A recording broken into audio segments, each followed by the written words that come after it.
all slouch. Aaron Judge decides to re-sign with the Yankees, and people are wondering if the Dodgers even showed up to the winter meetings in the first place. Whose house? Baker Mayfield's house? And there is a defensive exodus from USC football in the transfer portal. Hi, I'm James. This is your daily dose of sports and snark for the greatest sports city in the world, Los Angeles. This is the faithful Angelenos morning report. It is December 7th, 2012. I am broadcasting from Ice Station Alpha in Anchorage, Alaska. It is absolute misery here. It only just stopped snowing about a half an hour ago. But what the hell? I made this show so I can talk with you guys on the road. If you like the content we put out about LA sports, clickety-clack the like button. Clickety-clack the subscribe button. There's a notifications bell. Hit that. It'll let you know when we drop new content. Sharing is caring. Let people know we exist. And yeah, comment. I'm in Anchorage, Alaska. If I can respond, it means I haven't frozen to death. Before we go through the news and notes, look at the scoreboard. Yesterday, LeBron James scored 21. Thomas Bryant added 19. But Cleveland beat the Lakers 116-102. There's an additional reason the Lakers fell last night. I'll get to that in just a moment. Meanwhile, Victor Arvidsson scored twice. Kings 5, Ottawa 2. Meanwhile, today, the Lakers were in Toronto at 4:30. Anthony Davis left the game last night. He's not injured. He had flu-like symptoms. And not to be mean to anybody, but I think all things being equal, I think you'd rather have Anthony Davis battling flu-like symptoms, COVID, as opposed to, say, blowing out his knee or something like that. Meanwhile, the Clippers are in Orlando at 3. Kawhi Leonard and Paul George are both scheduled to play tonight. Cal State Fullerton is at USC. That game is at 8 p.m. The Trojans, in a side note, they've offered a scholarship to Trevor Ariza's son, Taj. Interesting on two levels. One, the son of a longtime NBA player, including with the Lakers. Two, Taj Ariza is a freshman. Starting to wonder when they're going to start offering scholarships to sixth graders, I swear. In late-breaking news, Aaron Judge has re-signed with the New York Yankees. It's a 9-year, $360 million deal. Now, you are going to hear spin today about how, he spurned the Dodgers. If you look at the stories, though, he didn't necessarily spurn the Dodgers. He spurned the Mets.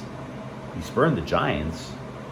But the upshot is this. I think the vast majority of players were kind of using the Dodgers front office to try and hype up rumors about how the Dodgers were just going to give him a great contract. And this is just a way to see if they can just pull extra money out of the club that they prefer to stay with. Now, it's okay to be disappointed in the Dodgers during their winter meetings. I get it. Really do. Which, by the way, end today out in San Diego. You almost get the vibe that the Dodgers spent the entire 3 days at SeaWorld. I understand that. But if you remember when I was still at home, I had a whiteboard behind me with a list of over 25 names that the Dodgers were, quote, allegedly interested in. And there was a reason I had that list. The reason is I don't want people to be disappointed in the front office as much as I want them to be disappointed in the national press for reporting such ridiculous, wild speculation. There was no way the Dodgers were going to be going after all 25, 27 plus of those names. It's pointless. The national press ought to be ashamed of themselves for the way that they hyped up everybody allegedly going to the Dodgers. Take Jon Heyman of the New York Post, for example. Everybody was irresponsible. Jon Heyman yesterday reported that Aaron Judge didn't sign with the Yankees, that he signed with the Giants, right? That, of course, you're sitting there going, well, it's the New York Post, it's one of the nation's largest newspapers, it must be true. No, it wasn't. It absolutely was not true. That's, again, why I had that list when I was at home of over 25 names, because I knew it was all bullcrap. So, to me, again, I'm asking you not to be disappointed in the Dodgers front office, but to be disappointed in the people who claim that they have breaking news until it gets verified. Now, having said that, I don't want to sit there and tell you that this winter meetings was a win for the Dodgers. I'm simply saying that they have options internally. It's abundantly clear that they were trying to lower payroll, not because that they were poor, but lower their payroll enough to make sure that they are under the luxury tax threshold. In Major League Baseball, if you exceed the salary cap for 3 consecutive years, you not only pay a luxury tax, but then they start putting tax on top of tax, which is completely ridiculous. So the Dodgers wanted to make sure that they weren't under it, that they weren't over that cap, I should say, for 3 consecutive years. And if you're under that cap, you can always theoretically make trades. If not now, then certainly at the summer trading deadline. Cody Bellinger, though, I admit, for a lot of people, this is going to suck. He signed a 1-year, $17.5 million deal with the Cubs. It's a smart bet for Chicago. It's almost like no lose for Chicago to do that. Whereas for the Dodgers, if they kept him, they get that much closer to that salary cap. For the Cubs, if he all of a sudden becomes Cody Bellinger again, then they've got themselves a potential MVP candidate. If he sucks out in center field, the Cubs have a mega prospect in Pete Crow Armstrong coming along. So you just cut Bellinger at the end of the year and you put in the mega prospect, roll the dice with that. But what if Cody Bellinger is not MVP level?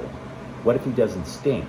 What if he hits somewhere in, say, like the 260s, the 270s, with a decent amount of home runs in Wrigley? Well, now the Cubs have another option. They could use Bellinger as a trade chip to accelerate their youth movement at the summer trade deadline. Or they move him over to, say, left or right, and they bring up this prospect and see how much better their team gets. Having said all of that, it is remarkable the fall that Cody Bellinger has had in his career. All of this talk that I've mentioned about Cody Bellinger is simply because Cody Bellinger is a handsome, popular former MVP. He's not even anywhere close to the Dodgers' most important free agent out there. Many analysts are saying that the one who's more important was starting pitcher Andrew Heaney. The Dodgers' 5th starter was considered a better value than Cody Bellinger. And by the way, Andrew Heaney signed with the Rangers yesterday.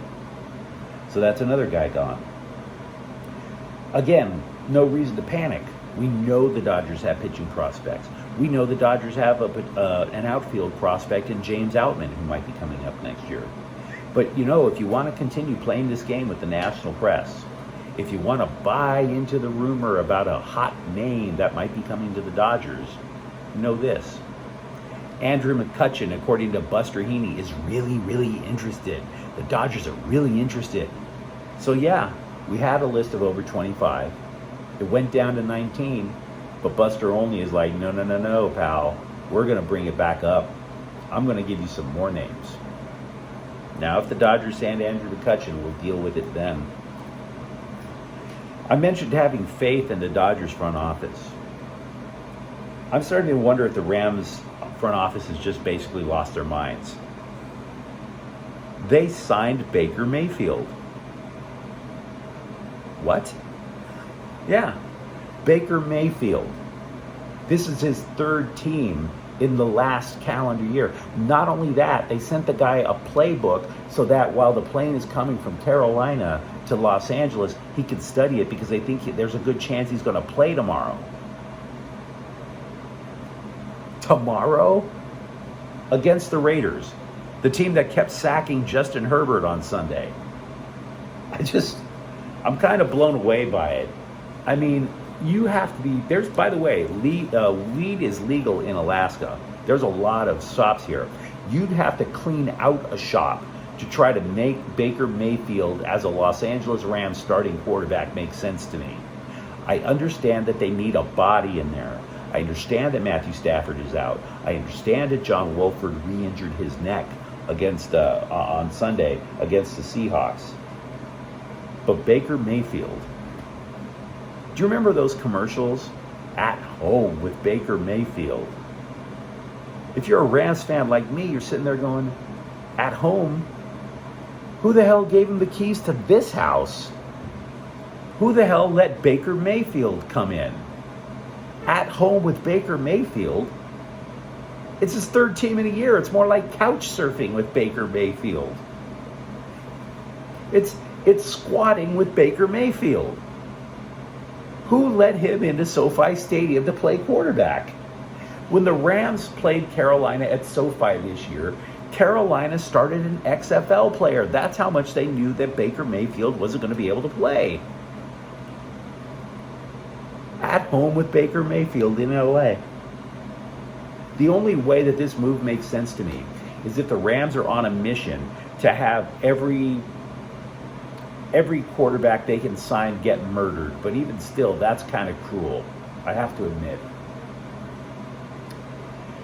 Linebacker Ralen Goforth has entered the transfer portal from USC, and I admit I don't like the move that much. I mean, if that's what he wants, he's a grown man.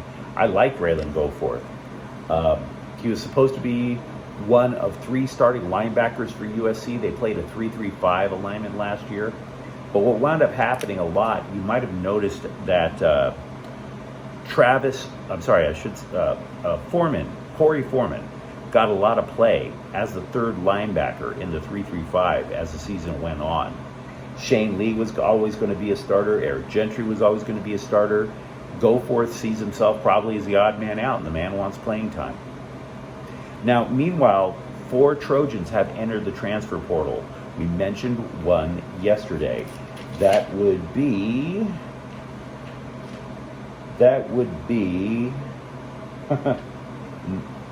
lost the name. That's on me. Look, the other 2 were a safety, Xavier Alford, and a linebacker, Taylor Caton. So 4 Trojans in the transfer portal, all on defense. The one that's the big name is Ralen Goforth. I do feel, though, for ex-USC quarterbacks, they keep bouncing from school to school, trying to find that coach, that football coach that loves them as much as Lincoln Riley loves Caleb Williams, right? I mention that because Keaton Slovis, he's leaving Pitt. He's going into the transfer portal. Meanwhile, former Trojan quarterback JT Daniels is leaving West Virginia to look for a 4th school to play for. Meanwhile, Williams was named the Pac-12 Offensive Player of the Year. kind of kooky, don't you think? Guard Antonio Mafi. Doggone it, my apologies. Guard Antonio Mafi will play in the East-West Shrine game for UCLA. It's where seniors try to impress NFL coaches, hoping to get drafted a little higher. He played in all 55 games for UCLA since the start of his freshman year, so he's considered an Iron Man. Dorian Thompson-Robinson is also going to play in the game, too. Now, does it help to get drafted if you play in that game? It might. 2 UCLA players from last year went to the game. Both Quinton Lake and Kyle Phillips did get drafted.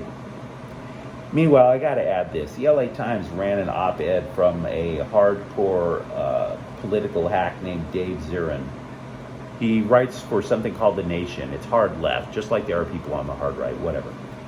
The title of the piece, UCLA rushes for the Big Ten and a big payday. But what about the players?